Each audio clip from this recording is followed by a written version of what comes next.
Si è recuperata la nona giornata di ritorno del campionato di eccellenza tra Profavara e Canicattì, finita 2-0 per la squadra allenata da Nicola Terranova, che con questa vittoria si porta a più 11 dalla quinta classificata. Se il campionato finisse qui, la squadra biancorossa non farà i playoff di girone, ma andrà a fare i playoff nazionali. Intanto, per la cronaca della partita, il primo tempo si concludeva 0-0, con una Profavara ben messa in campo da mister Balsamo e non dava spazio agli attaccanti biancorossi. Nella ripresa il Canicattì entrava più deciso e determinato, al quindicesimo passavano in vantaggio con Rosella e al trentesimo il Canicattì raddoppiava con De Luca su una percussione di Mercurio, metteva in mezzo per l'attaccante palermitano che di piatto batteva Chimendi per il 2-0.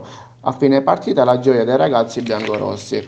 La classifica aggiornata: Licata 70, Canicattì 62, Sant'Agata 51, Palmonvalle e Dattilo 46, Mazzara 43, Geraci e Alcamo 36, Profavara 34, Castellammare 31, Mussomeli 29, Cussi Palermo e Marsala 26, Nuova Città di Caccamo 25, Parte Nicodace 11, chiude Castelbuono con 6 punti.